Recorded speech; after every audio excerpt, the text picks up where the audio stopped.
We live in an age where language works faster than thought. Every word is indexed, measured, optimized before it even means. But what happens to truth when words stop describing reality and start generating it? In this video, we'll ask 3 questions. Can language still tell the truth when algorithms decide what can be said? Can meaning survive when silence itself becomes impossible? And if not, what kind of philosophy can still breathe in this noise? We'll move beyond Derrida and Baudrillard to the thinkers who tried to restore meaning, Wittgenstein, Gadamer, Deleuze, and ask what happens when their ideas meet the algorithms that now finish our sentences. Because if the 20th century killed truth, the 21st is testing whether meaning can survive. So let me leave you with the question this video is built around. Can meaning survive after the internet, when language itself has become code? If that question feels urgent to you, share this video, subscribe, and stay for the next chapters.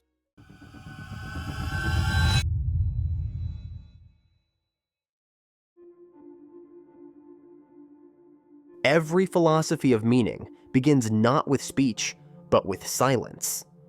It is in silence that language first gathers its possibility.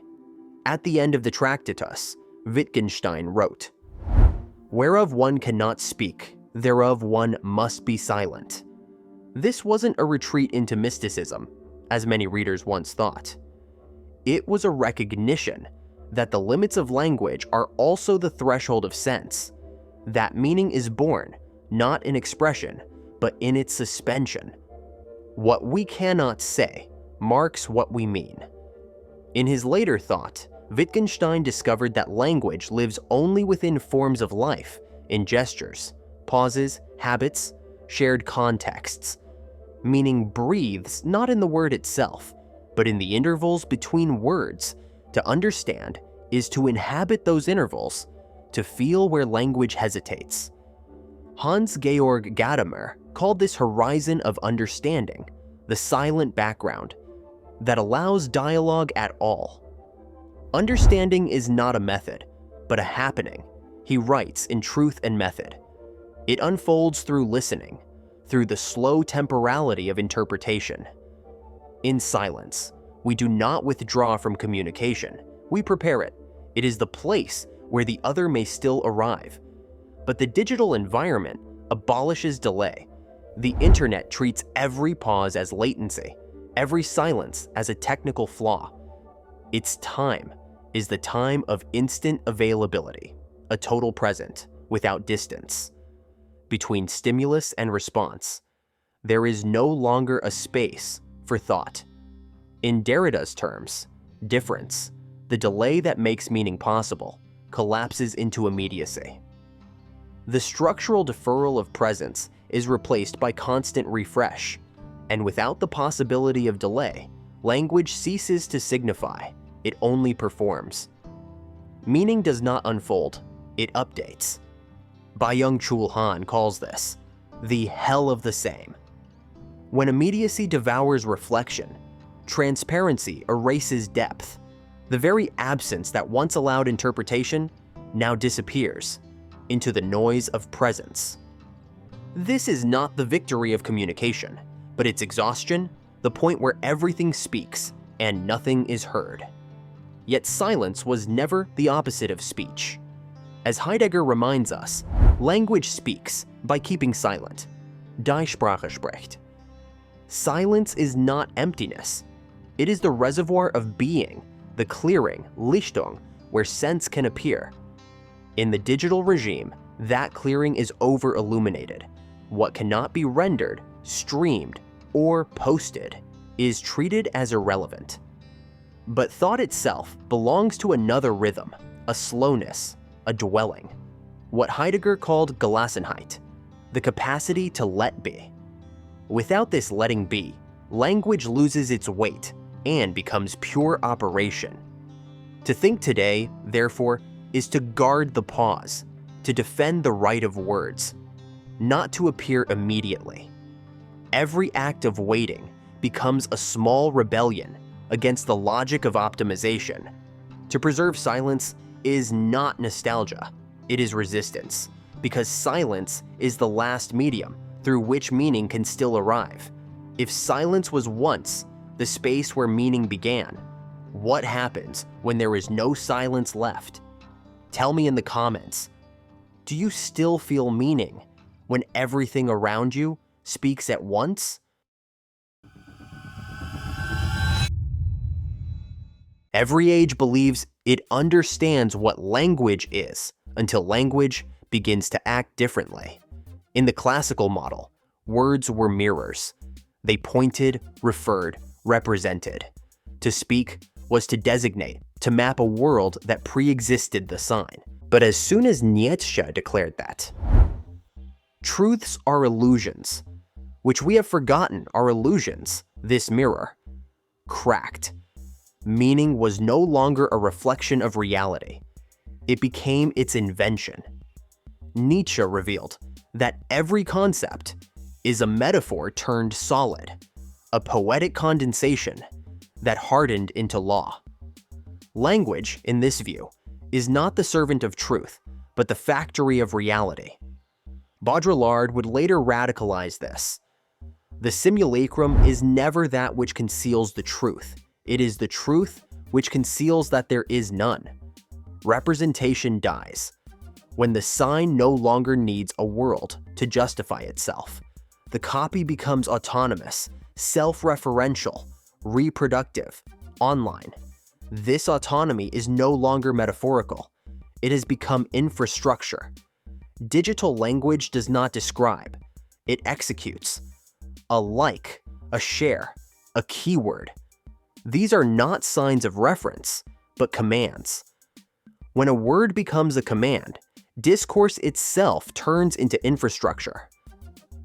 Consider the Google search bar, a linguistic field where every question instantly becomes a dataset, a demand translated into computation, or financial trading algorithms, where sentences, buy, sell, short, are literally executable acts, language that moves capital. Even generative AI systems, like ChatGPT or Midjourney, treat words not as carriers of meaning, but as triggers for production. Syntax as code, grammar as power. As the philosopher J.L. Austin showed, certain utterances do things rather than state them. The internet universalizes this performative condition. Every click, every word, acts. If Austin introduced the performative, Lyotard revealed its political destiny. Performativity replaces legitimacy, he wrote, in the postmodern condition. In digital discourse, the true is what performs, and performance is now automated. Wittgenstein once said, "The meaning of a word is its use in the language." Today, use means algorithmic consequence, visibility, engagement, conversion. Meaning becomes a function of metrics. Language ceases to be a space of dialogue. It becomes a feedback loop. Foucault might say that we have entered a new epistem, one where discourse no longer produces knowledge, but data. Truth is not what can be argued, but what can be processed. The sentence, the image, the idea, all survive not by coherence, but by replication. The archive is replaced by the feed. In Derrida's language, difference, the temporal delay that allowed meaning to emerge, is short-circuited. The sign does not defer, it executes. And when every sign acts instantly, no sign signifies. We are left with the pure surface of operativity, a semantics of efficiency. Bernard Stiegler would call this the industrialization of language, words turned into grammatical machines, producing behavior rather than sense. Language becomes a technology of modulation. What Deleuze foresaw as the society of control, where signals no longer communicate, they condition. So the question is no longer, what does this word mean? But What does this word do to the system? And perhaps that is the most silent tragedy of our time. We have built a world where language works flawlessly, and yet we no longer know what it says. So if words no longer point to the world, only to each other, can we still trust them? Or has language itself become a mirror, reflecting nothing but our own noise? If this question resonates, hit the like button, not as approval, but as a tiny act of recognition.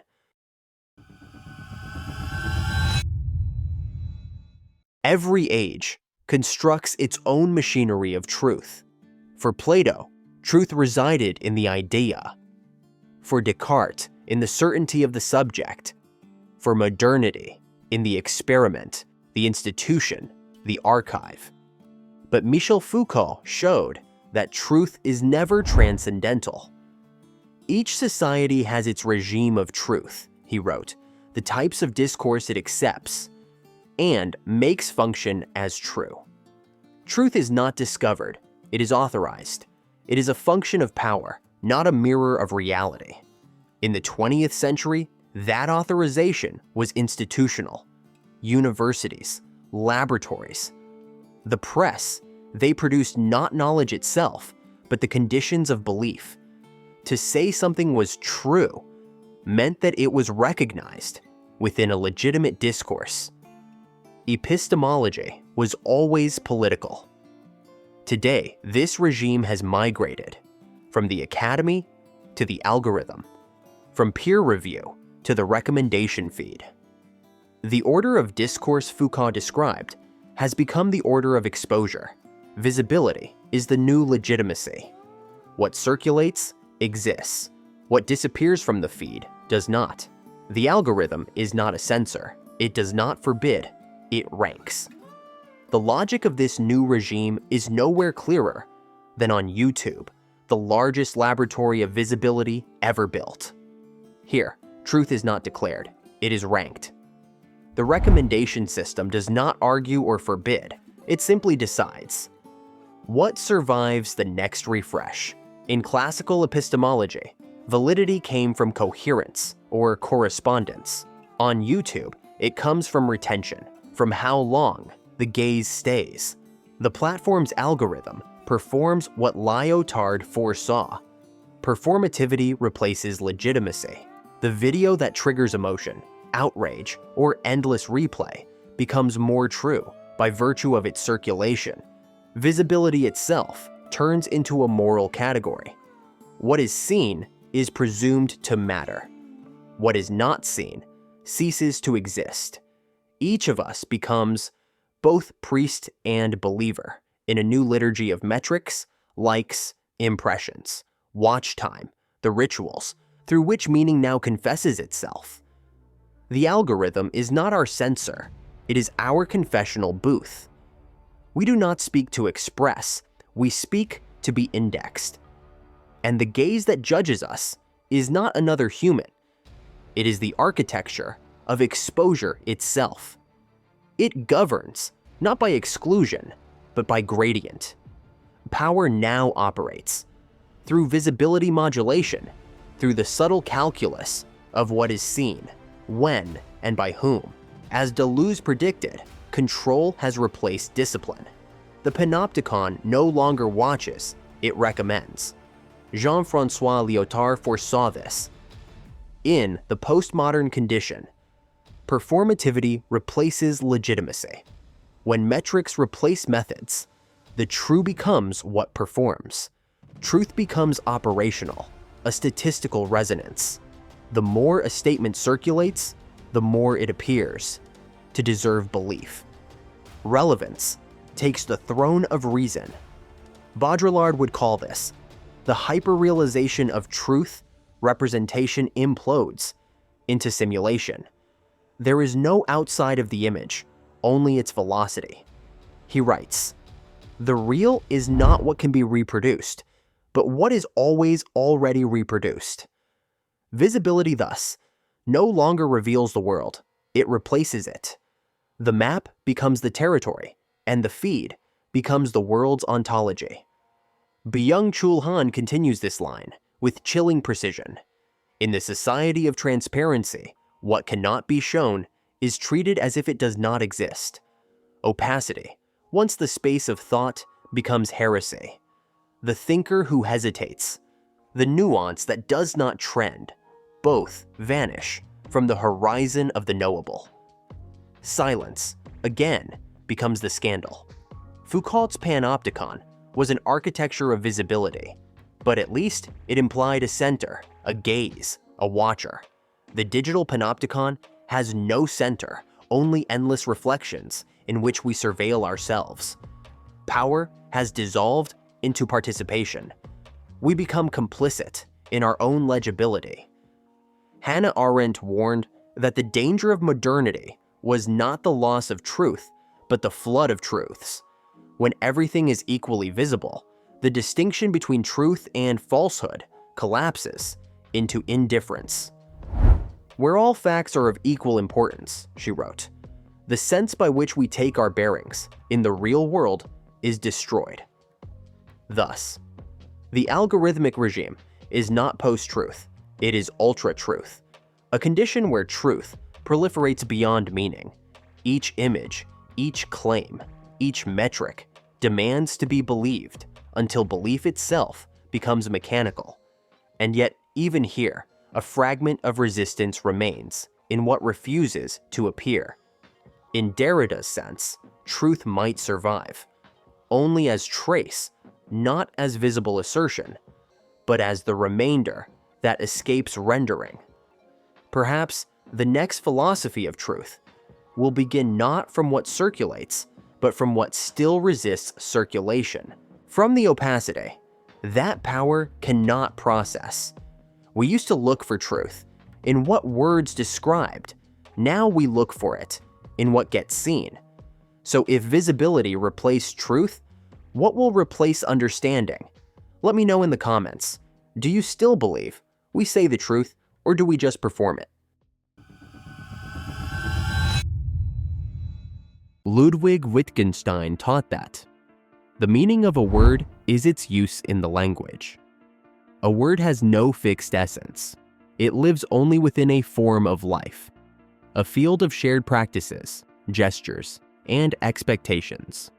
Remove that form, and the word collapses into noise.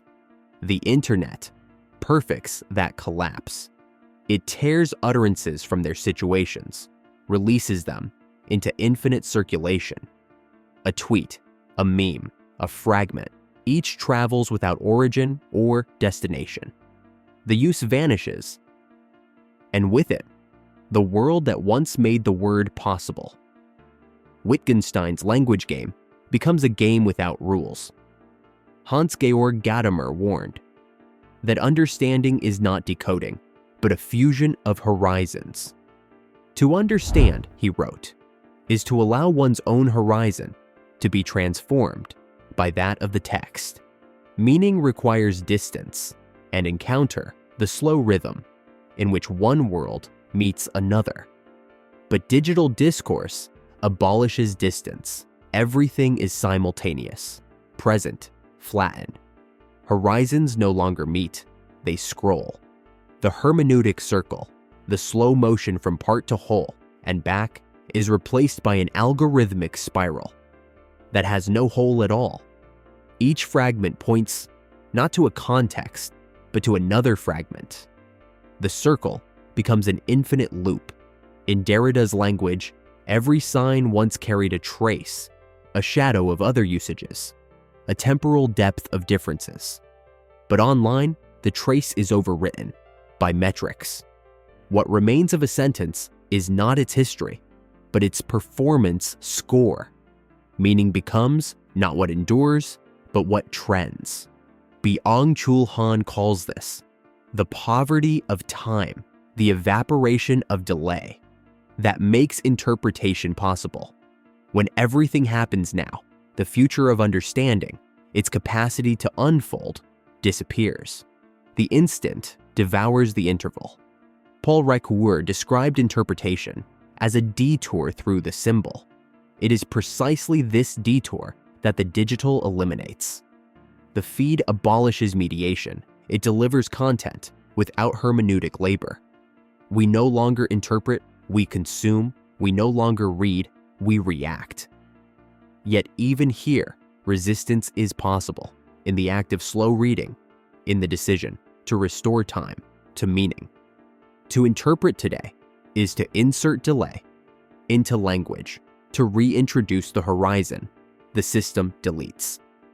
Maurice Blanchot once said, that meaning arises in the infinite conversation, a dialogue that has no closure, where the unsaid sustains the said. But the digital dialogue closes instantly, not because it ends, but because it cannot begin. Emmanuel Levinas might call this the disappearance of the other. In the face of the algorithm, we no longer encounter alterity, only reflections of our own patterns. The face is replaced by the profile. Ethics dissolves with the horizon of the other's voice. Perhaps hermeneutics today begins precisely there, where the feed ends. To read slowly, to linger, to let a sentence belong to someone again, that is no longer interpretation. It is care. Because without context, words may still circulate, but they no longer mean. If you're still here, subscribe and hit the like button. That's how this channel stays alive, in the algorithm, and how philosophy keeps its small corner of the internet. Hans-Georg Gadamer defined understanding not as extraction, but as participation. To understand, he wrote, is to let the other's claim to truth come into play. Understanding for him is not the decoding of meaning.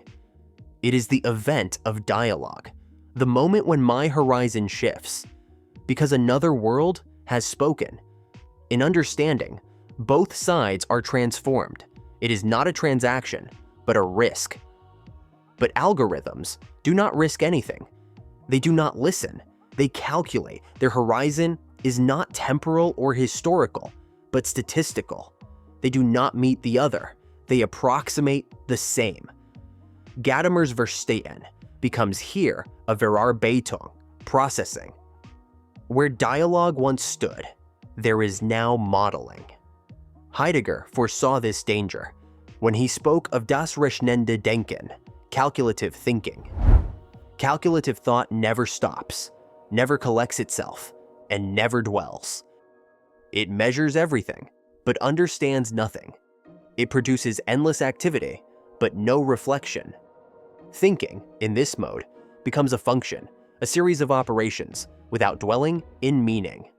In machine learning, Matteo Pasquinelli calls this knowledge by prediction, truth reduced to statistical adequacy. A model is true if it predicts correctly, not if it understands. When Spotify predicts the next song, or Netflix the next episode, it does not understand taste, it optimizes probability. Its knowledge is not hermeneutic, but behavioral, a reflection of patterns, not meanings. Each prediction narrows the horizon of discovery. The system learns what we like, and in doing so, unlearns what we might have liked. Prediction is the mirror image of interpretation. One closes the future, the other opens it. Understanding dwells in time. Prediction consumes it. Bernard Stiegler describes this as the automation of reason. Digital systems inherit the structure of writing, but lose the capacity for care. They repeat patterns without memory of their meaning. For Stiegler, every technology exteriorizes memory, but when that memory becomes predictive, the future is no longer a space of invention, but of repetition.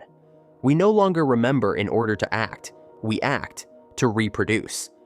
Byung-Chul Han writes, knowing becomes a reflex without reflection. This is the epistemology of fatigue, a world where thought is instantaneous, but depthless. The algorithmic unconscious does not dream, it updates. It performs what Derrida once called writing without an author. But now, without even the play of difference, it is writing that predicts itself. And yet, in this closure, something human remains. Because to watch a system that predicts without understanding is to rediscover what understanding means. We begin to see that to interpret is not to predict, but to be moved by what exceeds prediction. Understanding involves astonishment, vulnerability, care. The algorithm can imitate every style except surprise.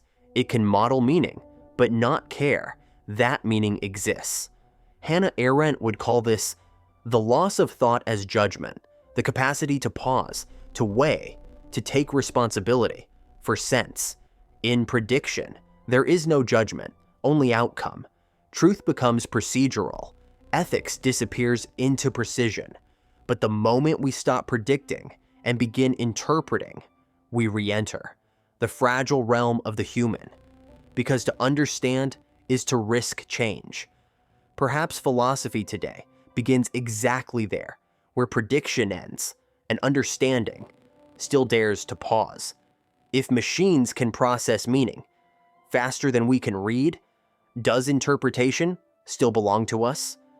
Maybe understanding today means slowing down, reading again, reading differently. Share this video if you believe slow thinking still matters. Gilles Deleuze once wrote, "Sense is not what lies beneath the surface. It is the movement that runs along it." Meaning is not a structure, but a trajectory, a motion born of interruption. In a world where language has been optimized into smooth efficiency, this movement freezes. The system perfects itself until it can no longer think. Everything flows, but nothing deviates. Byung-Chul Han calls this the smooth hell of positivity, a regime without resistance, without friction, without negation. Optimization eliminates delay, and with delay, reflection. We live in what he names the dictatorship of clarity, where the opaque, the slow, the hesitant are pathologized as failure. But philosophy has always begun in failure, in the shock of what does not fit.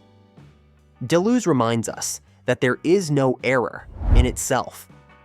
Error is merely the system's failure to contain difference. A glitch, then, is not noise, it is revelation. It is the moment when the system betrays its finitude, when perfection cracks, just enough for thought to enter. It is the trace that Derrida spoke of, the remnant that refuses to disappear. Meaning survives, not in harmony, but in interruption. Gilbert Simondon would say, that individuation, the process by which beings and meanings emerge, depends on metastability, on tension, imbalance, potential. A system that cannot wobble, cannot evolve. Every act of sense-making begins in dissonance. The glitch is the wound through which difference breathes. Bernard Stiegler adds, that thought itself is technics that hesitates. To think is to delay automation, to reintroduce care into the mechanical. He calls this the suspension of the automatic. When we slow down, when we misread or reread, we reclaim time from computation. We give the future back its openness.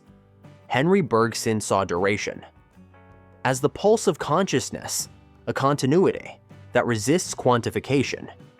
In the digital order, duration collapses into discrete frames, but slow reading reawakens it. Each pause, each hesitation is a fragment of real time, time that belongs to no algorithm. To read slowly, then, is not nostalgia, it is rebellion. It is a way of inserting delay, where everything demands immediacy, of protecting the interval, where sense can still appear. Gadamer might call this patience. the ethics of understanding, allowing the text to change us, rather than confirming what we expect. Every deliberate rereading, every refusal to scroll, is a quiet act of defiance, a vote for thought itself. Meaning does not die. When systems fail, it dies. When systems never fail. Only what can glitch can grow. The silence, the hesitation, the pause. These are no longer errors. They are the last places where the human still appears. Every glitch, every hesitation, that's where meaning hides now. Maybe resistance begins, not in shouting, but in paying attention.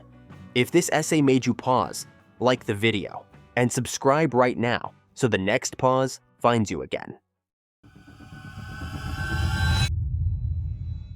Derrida once imagined a form of writing without an author, language continuing after us, indefinitely self-generating, indifferent to meaning. The internet is that imagination made real. Words now circulate without speakers, replicating, mutating, predicting themselves. They no longer need us to speak, only to confirm. And yet, something essential is missing. The act of listening. Because language without listening is not communication, it is machinery. It produces, but it no longer responds. Wittgenstein ended the Tractatus with silence, whereof one cannot speak, thereof one must be silent. That silence was not defeat. It was a form of care, a way of keeping open what cannot be said. Gadamer began hermeneutics from the same place, understanding as a dialogue that requires waiting. Both knew that meaning is never produced by words alone, but by the space that receives them. When language becomes autonomous, philosophy becomes the art of listening. To listen is to dwell, to allow sense to appear without forcing it. Heidegger called this Gelassenheit, the letting be of being. It is not passivity, but hospitality, the courage to stay open in the face of the unclear. Levinas would call it ethics, the openness to the other, who speaks before we reply. Listening is the first responsibility. Byung-Chul Han writes, "Contemplation is resistance. In an age that demands response, to delay is already dissent. Every pause, every refusal to automate one's reaction is a small act of freedom. To listen today is to defy the algorithmic reflex, to rehumanize the interval between signals. Meaning does not die. When machines start writing, it dies. When we stop reading with care, it dies. When words no longer touch us, when thought becomes an update rather than an encounter. Attention, not production, is the new form of thought, because meaning doesn't live in what we say, it lives in how we listen. So, perhaps, philosophy after language is not the search for another system, but the practice of careful hearing and ethics of attention that resists automation. After all the noise of history, after the exhaustion of discourse, perhaps thinking begins again in the silence that still listens